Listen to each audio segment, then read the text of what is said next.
പ്രിയ സുഹൃത്തുക്കളെ, ഇന്ന് ഒക്ടോബർ മാസം 18 ജപമാല വണക്കത്തിൻ്റെ 18ാമത്തെ ദിവസം നമ്മൾ മുന്നേറുമ്പോൾ സന്തോഷകരമായ ദിവ്യരഹസ്യത്തിൽ ബാലനായ യേശുവിനെ ദേവാലയത്തിൽ കാണുന്ന സംഭവമാണ് നമ്മൾ വായിക്കുന്നത്.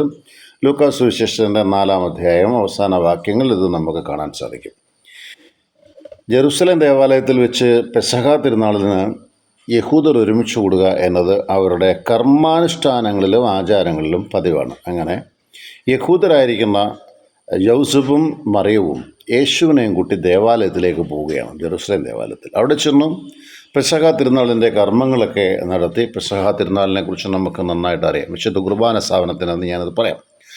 അപ്പോൾ അവിടെ പെസഹ തിരുനാളെല്ലാം കൊണ്ടാടിയതിന് ശേഷം തിരിച്ച് ഇവർ പോവുകയാണ്.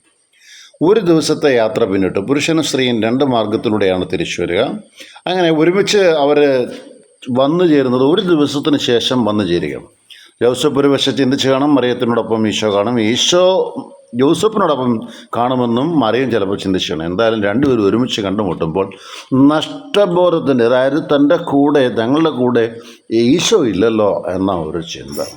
ആധുനിക ലോകത്തിലൊന്ന് തട്ടിച്ചു നോക്കിയാൽ ചിലപ്പോൾ നമുക്കറിയാത്തൊരു വേദനയായിരിക്കാം. കുടുംബമൊക്കെ മുമ്പോട്ട് പോകും, മക്കൾ ചിലപ്പോൾ കൂടെ കാണില്ല എന്നൊരവസ്ഥ വല്ലാതെ വരുന്ന ഒരവസ്ഥ. ഇന്നലെ 2 പെൺകുട്ടികൾ ചേന്നമംഗലം സ്കൂളിൽ നിന്ന് അടൂർ ഭാഗത്തുനിന്ന് മുകളിൽ നിന്ന് എടുത്ത് ചാടി താഴേക്ക്. പത്രത്തിൽ നിങ്ങൾ വായിക്കും. 2 പെൺകുട്ടികളുടെ കാര്യം, ഒരാൾ അന്നേരം മരിച്ചു, ഒരാളുടെ കാര്യം ഇത്ര വ്യക്തമല്ല, മരിച്ചോ ഇല്ലെന്ന് അറിഞ്ഞുകൂടാ, എങ്കിലും ജീവിക്കട്ടെ എന്ന് പ്രാർത്ഥിക്കുന്നു. പക്ഷേ മാതാപിതാക്കൾ ഒരുമിച്ചുണ്ട്, എവിടെ മക്കൾ എന്നൊരു ചോദ്യം. ഇത് യേശുവിൻ്റെ ജീവിതമായിട്ട് ബന്ധപ്പെടുത്താൻ സാധിക്കത്തില്ല, ആധുനിക ലോകവുമായിട്ട് ബന്ധപ്പെടുത്തി. ഇവർ തിരിച്ചു വരുമ്പോൾ മറിയം യോസഫും തിരിച്ചു വരിക. മറിയം യോസഫും തിരിച്ചു വരുമ്പോഴാണ് നമുക്ക് കാണാൻ സാധിക്കുന്നത് ഈശോ തർക്കിക്കുകയാണ്. ഈശോ സംസാരിക്കുകയാണ്. പക്ഷെ തർക്കിക്കുന്നത് ആരാണ്?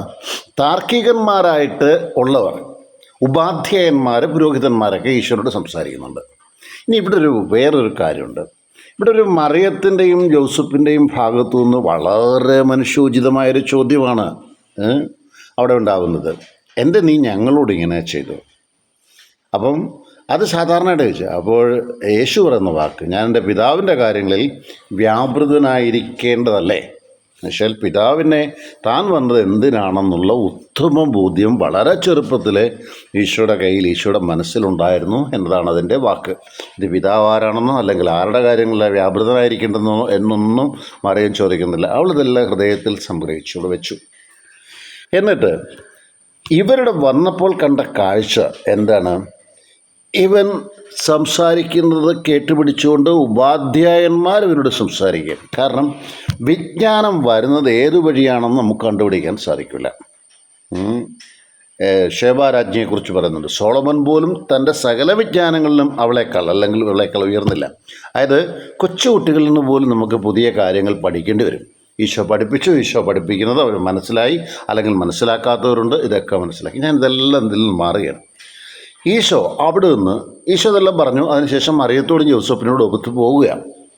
ഈശോ തൻ്റെ അഭിപ്രായം പറഞ്ഞു. എന്നാൽ മാതാപിതാക്കൾക്ക് വിധേയനായി അവരോടൊപ്പം നസ്രത്തിൽ വന്ന് അവരോടൊപ്പം വിധേയനായി ജീവിച്ചു എന്ന വാക്ക് എത്രാമത്തെ വയസ്സിലാണോ ഈശോയെ ദേവാലയത്തിൽ സമർപ്പിച്ചത് അന്ന് മുതൽ 30 വയസ്സ് വരെയുള്ള സമയം ഈ വാക്കിൽ ചുരുക്കുകയാണ്. അവർ നസ്രത്തിൽ വിധേയനായി ജീവിച്ചു. എത്ര ചെറുപ്പത്തിലെ വിധേയനായി ജീവിക്കുക! യൗവനത്തിൻ്റെ താരും തളിരും, തീക്ഷ്ണതയും പ്രതികാരവും ദേഷ്യവും ഒക്കെ വരുന്നൊരു കാലഘട്ടം യൗവനം. പലതിനോടും നമ്മൾ പ്രതികരിക്കും. എന്നാൽ അവിടെയൊക്കെ ഈശോയെക്കുറിച്ച് പറയുന്നത് അവൻ മാതാപിതാക്കൾക്ക് വിധേയനായി ജീവിച്ചു. ഇത് ആധുനിക ലോകത്തിലെ പലരും മനസ്സിലാക്കേണ്ട ഒരു സത്യമാണ് എന്ന് ചിന്തിക്കുക. ഇനി അവിടെ യേശു എന്താണ് ഈശോയെക്കുറിച്ച് പറഞ്ഞത്? യേശു ജ്ഞാനത്തിലും പ്രായത്തിലും ഒരുപോലെ വളർന്നു വന്നു. ചിലർക്കൊക്കെ പ്രായം ഉണ്ടാവും, ജ്ഞാനം ഉണ്ടാകാൻ പാടാണ്. ചിലർക്കൊക്കെ ജ്ഞാനം ഉണ്ടാകാം, വിജ്ഞാനം ഉണ്ടാകാൻ പാടാണ്. ചിലർക്കൊക്കെ ജ്ഞാനവും വിജ്ഞാനം ഉണ്ടാകാം, പ്രായോഗികത ഉണ്ടാകാൻ പാടാണ്. ഇതൊക്കെ ഒരുമിച്ച് വരിക എന്ന് പറഞ്ഞാൽ ഒരു ദൈവകൃപയാണ്. അതോടൊപ്പം തന്നെ മനുഷ്യ പ്രയത്നത്തിൽ ദൈവത്തിൻ്റെ കയ്യൊപ്പ് കിട്ടുന്നതാണ് ജ്ഞാനവും പ്രായവും ഒരുപോലെ വരിക. ജ്ഞാനം വിജ്ഞാനമായി മാറുക, വിജ്ഞാനം വിവേകമായി മാറുക, വിവേകം പ്രായോഗികമായി മാറുക എന്നൊക്കെ പറയുമ്പോൾ അവിടെ വളരെ തീക്ഷ്ണതയുള്ള വാക്കുകളാണ്. ഇതൊക്കെ മണിക്കൂറുകളോളം പ്രസംഗിക്കേണ്ടത്. അടുത്തത്, അവൻ ദൈവത്തിൻ്റെയും മനുഷ്യരുടെയും പ്രീതിയിൽ വളർന്നു വന്നു. അത് പ്രധാനപ്പെട്ടൊരു കാര്യമാണ്. ദൈവത്തിൻ്റെ പ്രീതിയിൽ വളരുക എന്ന് പറയുമ്പോൾ ദൈവത്തിൻ്റെ കൽപ്പന പാലിക്കുകയാണ് ഞാൻ ചിന്തിക്കുന്നില്ല. ദൈവത്തിൻ്റെ മനുഷ്യരുടെയും പ്രീതിയിൽ വളരുക. ദൈവത്തിനും മനുഷ്യനും ഉപകാരപ്രദനാകുന്നവൻ അവൻ ദൈവം പറയുന്ന അനുസരിച്ച് ജീവിക്കുകയുള്ളൂ. അതുകൊണ്ടാണ് ദൈവത്തിൻ്റെയും മനുഷ്യരുടെയും പ്രീതിയിൽ വളർന്നു വരിക.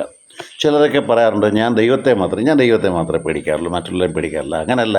നമ്മൾ ദൈവത്തെയും സമൂഹത്തെയൊക്കെ മാനിക്കുകയും ചില സമയത്ത് പേടിക്കുക എന്ന് വെച്ചാൽ പേടിച്ച് ഓടിപ്പോകുമെന്നല്ല. അത് നമ്മൾ ഒന്ന് ബഹുമാനിക്കേണ്ട കാര്യമാണ്. ഒരു അടക്കം അല്ലെങ്കിൽ ഒരു ശവദാഹം നടക്കുന്നു, ഒരു ഹൈന്ദവൻ്റെ അല്ലെങ്കിൽ ഒരു മുസ്ലിമിൻ്റെ മയ്യത്ത് കൊണ്ടുവരും. അപ്പം നമ്മളതിനെ ബഹുമാനിക്കണം, അതിനെ സ്നേഹിക്കണം. ഒരു കല്യാണം നടക്കുന്നു, ഒരു അമ്പലം കാണും, ഇതിനെ നിന്ദിക്കാൻ നമുക്ക് ഒപ്പില്ല.